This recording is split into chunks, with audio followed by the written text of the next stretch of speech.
Alors Laetitia Gamrafini, bonjour. Vous êtes chargée de mission à Transition Pro Île-de-France. Est-ce que vous pouvez nous en dire un petit peu plus sur Transition Pro et sur la mission d'animation du CEP que vous assurez?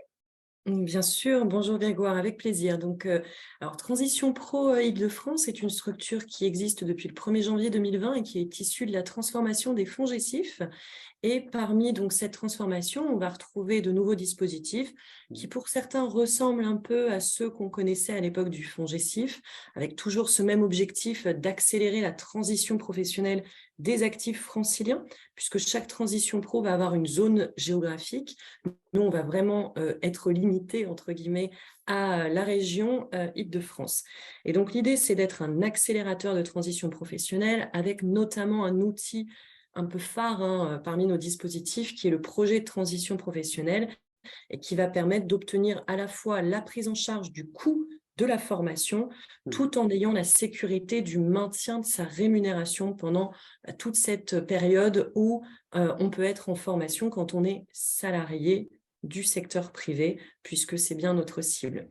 Alors, sur la mission de suivi du CEP, c'est une mission qui fait également partie de cette transformation en tant que transition pro. Donc, on a eu des nouvelles missions qui nous ont été confiées par France Compétences, et parmi celles-ci, eh bien, il y a la mission de suivre le CEP en région. Donc, c'est une mission qui est déployée depuis 2020, qui se réalise en partenariat avec 5 structures opératrices du CEP. Donc, dans ces 5 structures, on va retrouver l'APEC, on va retrouver la mission locale, Cap Emploi, Groupement Évolution et Pôle Emploi.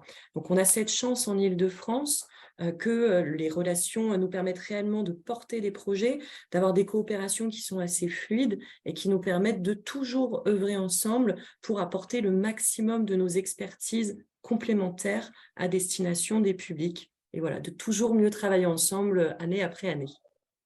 D'accord. Est-ce que du coup, vous pouvez nous en dire un petit peu plus sur l'accompagnement CEP et finalement ce qu'il propose aux actifs franciliens, salariés ou autres types d'actifs? Oui, alors les CEP, en fait, c'est, voilà, pour moi, je vais dire que c'est une chance, en fait, d'avoir ce type de conseil qui est gratuit, qui est confidentiel, qui est tout au long de sa vie et qui va vraiment s'adresser à toute catégorie de public. C'est-à-dire que si on est cadre ou jeune diplômé, eh bien, on va pouvoir s'adresser à l'APEC. Alors après, en réalité, les découpages ne sont pas aussi fermes d'une structure à l'autre, mais c'est quand même très important de savoir que chacun a son périmètre d'expertise. Donc à l'APEC, si on est cadre ou jeune diplômé, ça sera la bonne porte d'entrée, pardon. À la mission locale, si on est un jeune de 16-25 ans déscolarisé, eh bien, on peut trouver un accompagnement.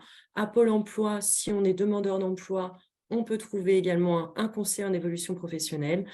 À Cap Emploi, également, si on est une personne qui est en situation de handicap et si le handicap est un frein à l'emploi ou à la formation, eh bien Cap Emploi peut tout à fait être le bon opérateur d'accompagnement dans le cadre du CEP et également Groupement Évolution qui va s'adresser aux salariés du secteur privé et aux indépendants.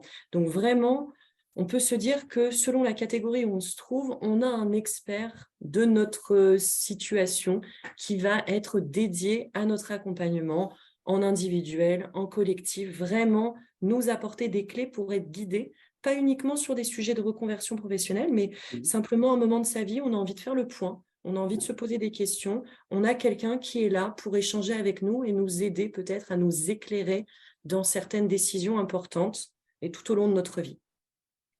Très bien. Et alors justement, pour les actifs en situation de handicap, est-ce qu'il y a des spécificités à connaître par rapport à l'accompagnement du conseil en évolution professionnelle? Alors, le conseiller en évolution professionnelle est tout à fait en mesure d'accompagner des publics qui sont en situation de handicap. Et donc, chacun peut exercer cet accompagnement, quelle que soit la nature du handicap du public. Là où, effectivement, on va avoir un travail à accentuer entre professionnels, c'est également en termes de notoriété sur le qui fait quoi, puisque certains opérateurs peuvent être un peu plus experts que d'autres sur les sujets et peut-être plus outillés également.